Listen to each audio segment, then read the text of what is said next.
Yo, what's up? Cardrogo once again para sa isa na mga unboxing video. At para sa video na to guys, mag-unbox tayo ng Portrait of Pirates Maximum Gear 5 Luffy. Let's go!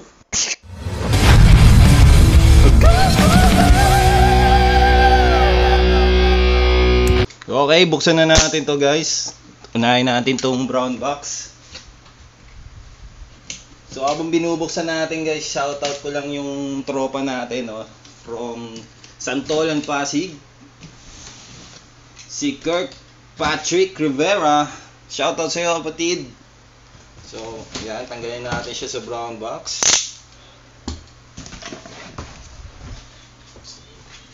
So konting story lang tayo guys. Actually itong figure na to, hindi sa akin to. Order sa akin ni Patrick to, no? Order sa akin ni Kurt to. Ayan, tawag natin. Tapos pina-unbox niya sa atin bago niya kunin. Unbox ko daw muna. Diba? Ganyan kalulupit yung mga tropa natin eh. Ganyan kababait yung mga tropa natin. Kung umorder na sa'yo, kumita ka na, pina-unbox pa sa akin, no? So yan, ang laki ng box, no? Kita nyo ba? So, tanggalin natin to, fast forward. So, ito na guys, natanggal na nga natin siya sa kanyang brown box. So, para sa benefit ng mga box collector dyan, ito, papaitan natin yung box niya. So, ayan, sa unahan may malaking window. So, pwede mo siyang display as is, no? Kasi kita yung figure sa loob. Pero, yun nga lang, hindi naman kita yung mga, dahil may mga protection eh, ayun, may mga foam, ganyan, etc. So, 20th anniversary, Portrait of Pirates, so POP, Maximum.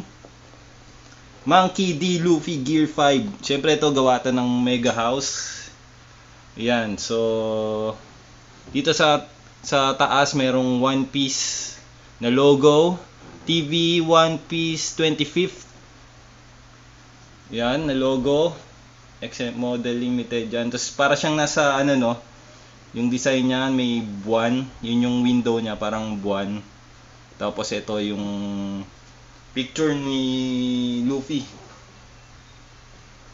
So dito sa gilid dyan, may picture nung figure. Plus may mga parang kidlat-kidlat dito. Tapos isang malaking Gear 5. Ang ganda nung box, no? Box pa lang, ulam na eh. So malamang kinikilig na yung mga natin dyan, mga tropa natin dyan. So ayan, sa likod yan, mga iba-ibang angle lang ng figure. Tapos mga warning hazard, mga description na naka-Japanese tapos ito, Monkey D. Luffy Gear 5. Sa gilid, yan, yung picture pa rin ni Luffy, saka itong mga kidlat-kidlat. Yung kidlat-kidlat nga pala parang may pagka-reflective siya. Ayun kita nyo, silver yung sulat. Kapagandang pinag-effortan din yung box, no? So ayan, may sticker siya ni Toy. Ayan, ito naman yung sa top. So okay, goods. So buksan naman natin. Let's go. So ito na, gagamitin na natin ang ating So tanggalin ko lang.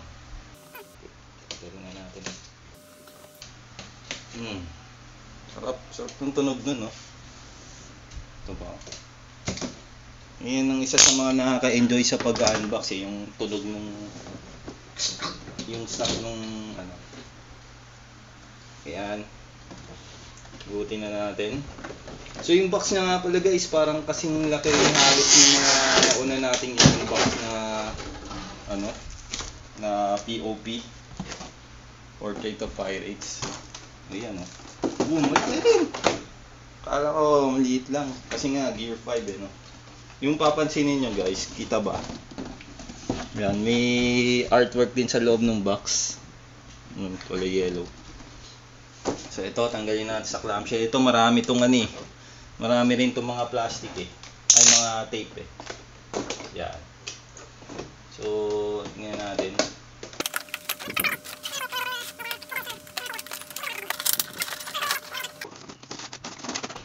Ito natin. Yun. Okay, para may tape pa.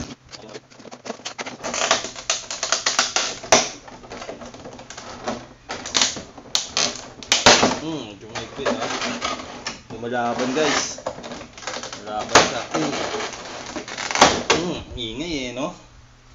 Talagang lumalaban Hello guys. Yan, naglinis naman akong kamay no. May dalawang part siya, kung base.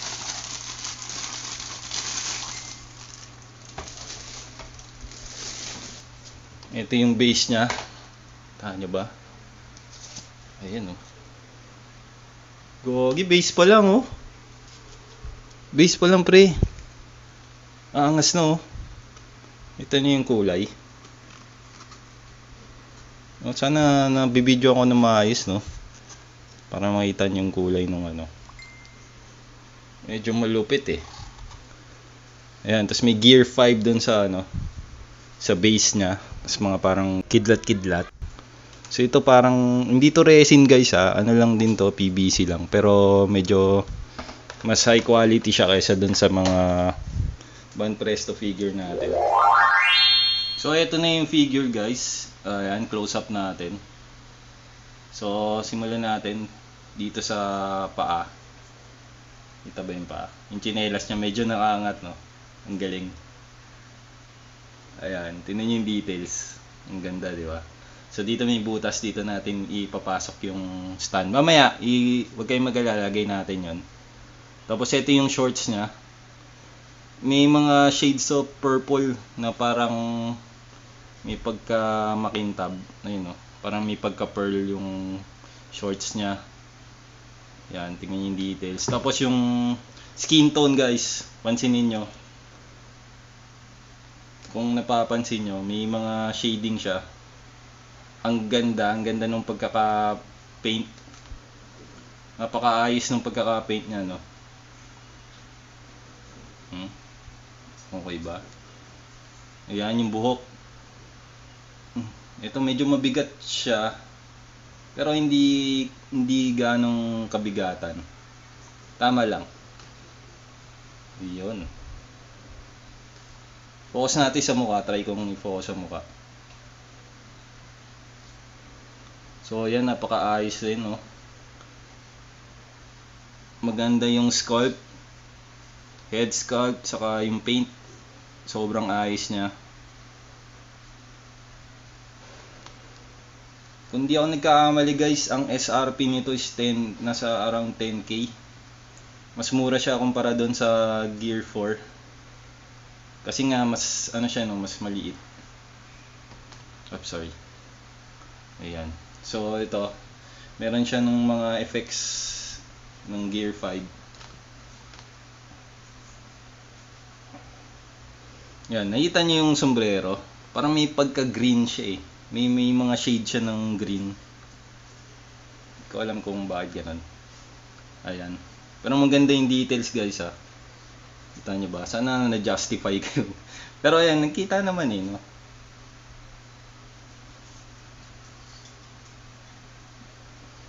Napakaangas.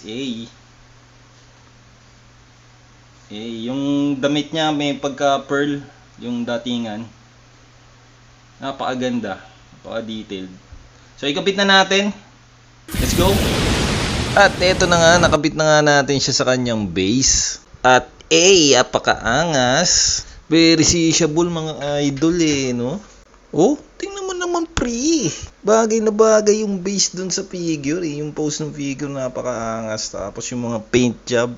Ang lupit pare. So sukatin naman natin guys Let's go. So sukatin naman natin yung yung height ng figure.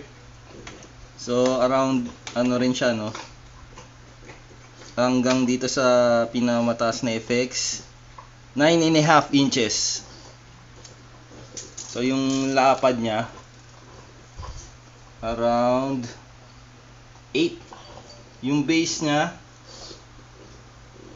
mga 9 din. So yun lang.